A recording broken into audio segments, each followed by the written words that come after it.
Welcome, my friends, to the world of HeroQuest, a place unlike any other.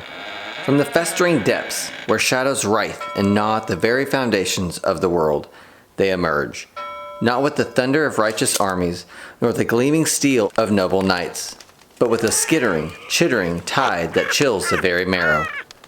They are the verminous horde, the children of the horned rat, the blight upon all creation, the Skaven. A diabolical race of intelligent Ratmen inhabit a vast subterranean empire. These cunning creatures, driven by a relentless thirst for power and domination, seek to conquer the surface world. They are a legion of crawling, swarming mass that eclipses the sun. They are cunning, treacherous, and utterly without mercy. They are the architects of ruin, the harbingers of the end of times, their numbers a dark promise whispered on the wind.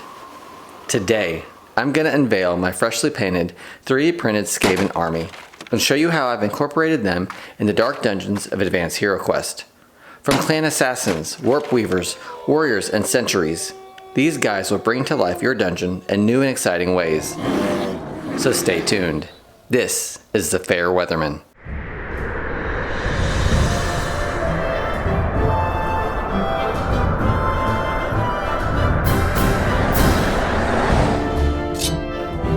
Welcome back to the channel, everyone.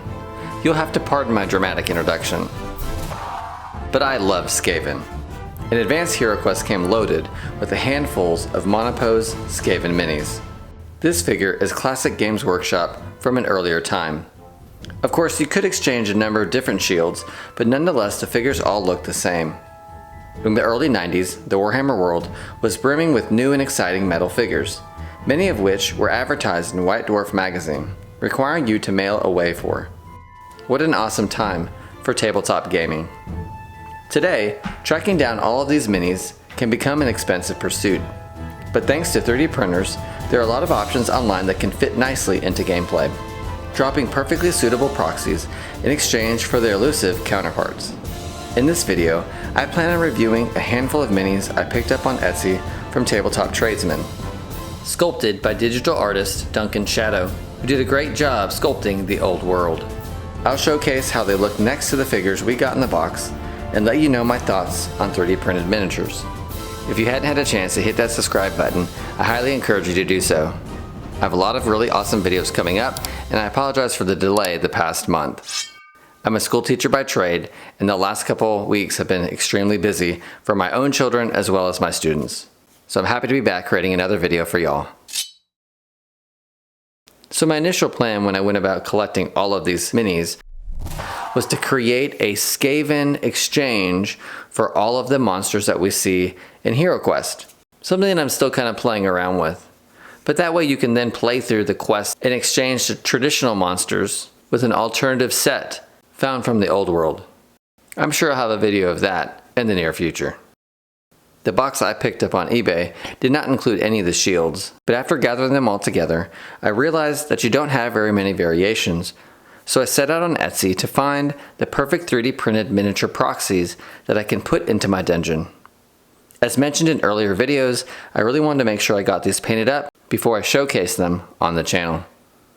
And after many months, I finally got them all done, working hard and tirelessly into the night. If you're one of my subscribers and follow the channel, you'll know that I most recently started painting around the Thanksgiving holiday, setting out and painting my furniture in the HeroQuest re-release, and moving on to complete everything found in Mage of the Mirror and Rise of the Dreadmoon. I was really reluctant to start out painting the figures that came in the box, so I set out to print the 3D printed miniatures I found for Advanced HeroQuest. And I've learned a lot in this process. So today I'm going to showcase how I used these figures and how I've gone about painting them up. You'll have to excuse my henchmen as they're in the process of being painted up in my attempt to complete all of the Advanced HeroQuest miniatures by the end of the summer. Let's get into this. You'll know that instead of 3D miniatures found in the Advanced HeroQuest, we got a handful of game tiles to simulate the Skaven that you'd face in the dungeons.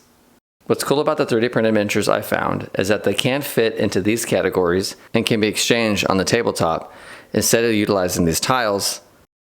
Now I will say, one huge complaint to 3D printed miniatures is how fragile the resin is. It doesn't seem to matter what type of resin that is used, but one slight drop will shatter your miniatures to bits.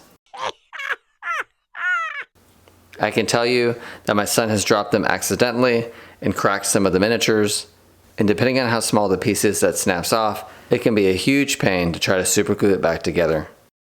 I know there are a lot of you out there who just stay away completely from 3D printed miniatures because of this very reason.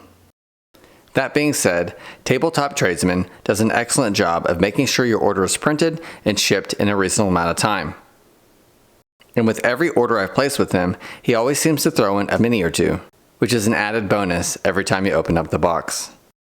And with his wide range of figures, you can always find something to incorporate into your gameplay. He has not paid me to endorse his channel, I just thought it would be fantastic to tell you all about it. One of the first things I did when I got my copy of Advanced HeroQuest was make a photocopy of all the enemies that you would find in the game in the back of the instruction booklet.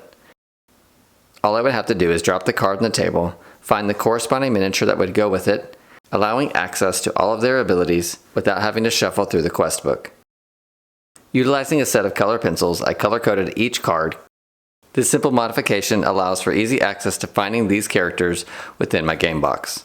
Now, as you can see, I'm a huge fan of incorporating the original HeroQuest release every time I sit down and play Advanced HeroQuest. The bulk of the Skaven numbers are made up of ordinary warriors, though some of these may be designed as sentries. Their leaders are Skaven champions and warlords. The rulebook states that you can use models from the Citadel miniature Skaven range to represent these different types.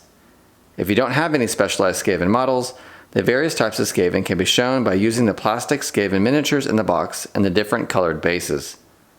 I thought it'd be nice to incorporate actual proxies that would represent all the Skaven that our heroes set out to destroy in the dungeon.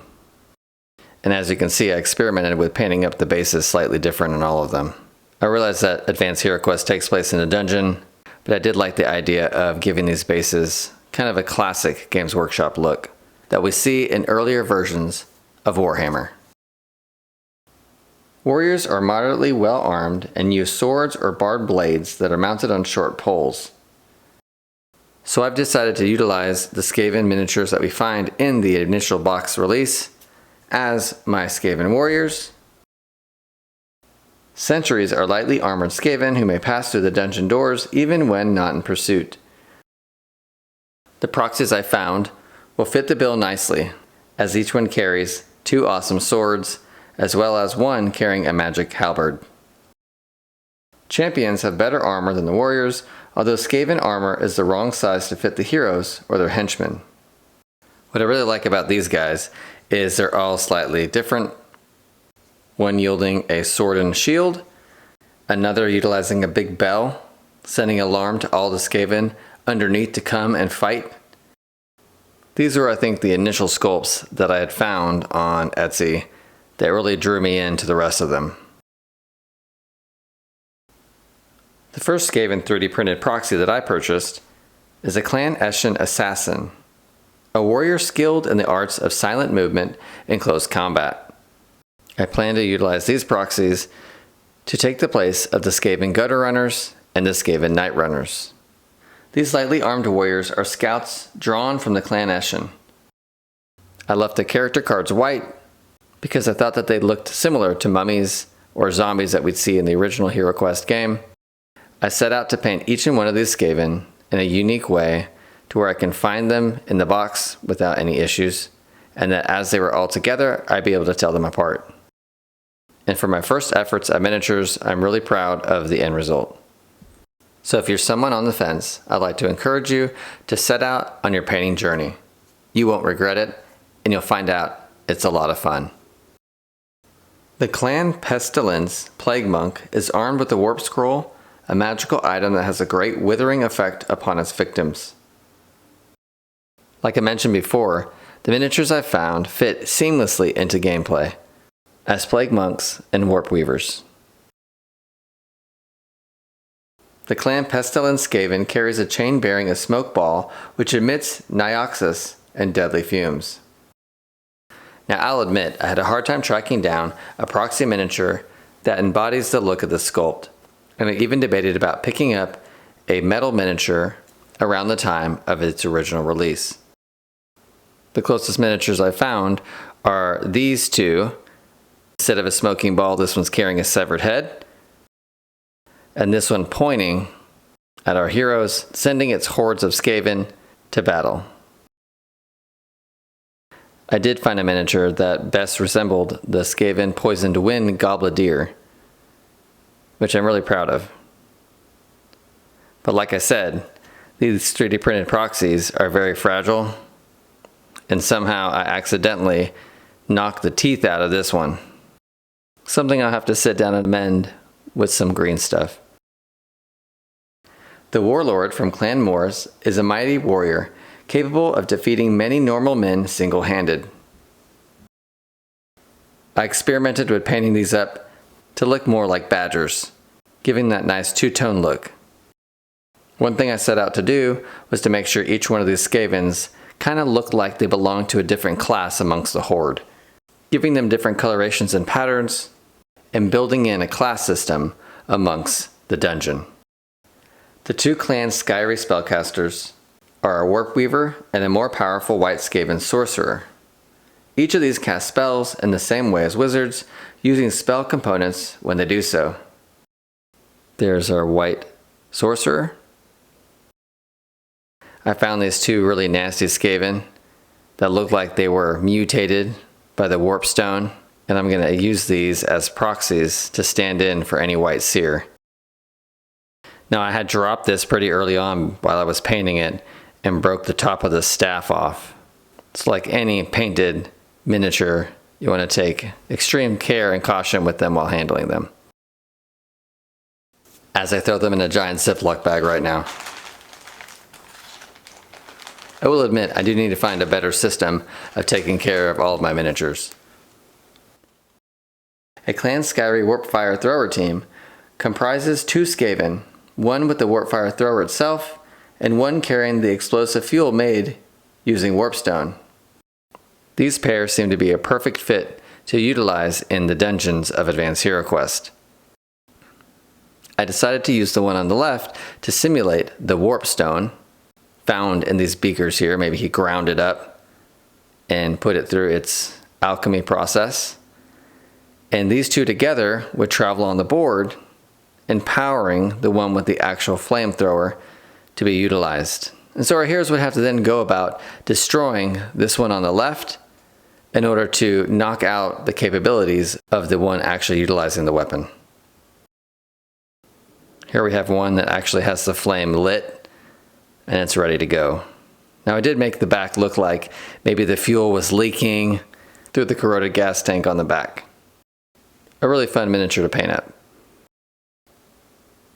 Now I really like the idea of incorporating Skaven into HeroQuest, something I feel that the original as well as the re-release could have used. And I'm still holding out hope that one day we might get a Skaven expansion. But I also realize that the Skaven are copyrighted to Games Workshop, who really don't have much to do with the Avalon Hill re-release. Now initially when I purchased these sculpts, I went about spray painting them specific colors, Skaven being purple, and I really like the idea if we did get an expansion, introducing some purple sculpts into HeroQuest. The odds of getting a Skaven expansion are pretty slim. Clan Skyrie Jezalakis fire large caliber warp lock muskets. Now I couldn't quite find a pair, but I did find this single one here where he's propped up on a wall, ready to take someone out from a long corridor. So I think he'll do nicely. Now I did see on Thingiverse that someone had created a Skaven that resembled the ones we got in Advanced HeroQuest, but exchanged out the sword and the shield with a musket. I'd add maybe 4 of these into the dungeon and exchange some of the warriors with muskets, just allowing for more ranged attack by the Skaven. So I'm really fond of the trolls. I do feel like instead of adding the abominations in the HeroQuest re-release, we were robbed of the opportunity to get some really cool trolls. Something that I feel fits into the world a lot better than the creature that would be found more likely in a swamp. I really like the way that these sculpts painted up. Now, a few months back on Reddit, there was a debate about how people like their trolls. Are you more of a fan of the Lord of the Rings trolls with the big nose and floppy ears, or the look of the Warhammer troll? Personally, I love the big floppy ear trolls. Tabletop Tradesmen had a couple different options, and I ultimately fell in love with these, with the shredded loincloth, the giant rock, and the makeshift axe. I really like how fun and silly these guys look, and I think they add a lot to the world building of Advanced HeroQuest. The next miniature I want to showcase is this really awesome Rat Ogre. This was probably the first miniature I painted of this size, and I think it turned out rather nice. It would be amazing if I can come across one of these old metal statues of the Rat Ogre. But until then, this one will have to do. Now, everyone has their different way of painting up miniatures. I think I find myself in the camp of the traditional Games Workshop 90s aesthetic, with the really fun bright colors that contrast one another. Not so much realistic, because I don't have enough hours behind the brush to really even achieve that right now, but more cartoony. Now, the last thing I want to showcase are my Advanced HeroQuest doors that I just recently painted up. These took a couple hours over a couple different nights, but I do like the way that they turned out, and I think they look fantastic on the board. My only drawback is while painting these guys up, I broke a few more of the hinges of these doors and decided just to cut them all off and glue them in to the doorways, thus preventing future heartache, as I know they're all going to eventually break anyway. Always Bored Never Boring has a really awesome tutorial showcasing how you can paint these up in the same way. Well, that's all I have for y'all today. This video has been something that's been in the back of my mind since November, and I'm thrilled to finally be able to get it on film. I can't wait to paint these classic ones up. I just really didn't want to risk messing them up as I was attempting to learn how to paint minis. Thank you so much for tuning in. There's a lot of stuff to be excited about in the HeroQuest community as we look forward to the release of the Crypt of Perpetual Darkness, and I have hopes that we'll see a glimpse of it at Gen Con. I also have hope that we'll finally receive a Wizards of Morcar release, hopefully by the end of this year. So stay tuned for future videos and hit that notification button and subscribe for future videos that I have planned on Advanced HeroQuest, HeroQuest, Battle Masters, and Space Crusade. I'm the Fair Weatherman, and as always, united the heroes stand, divided they fall. Come, let the quest begin.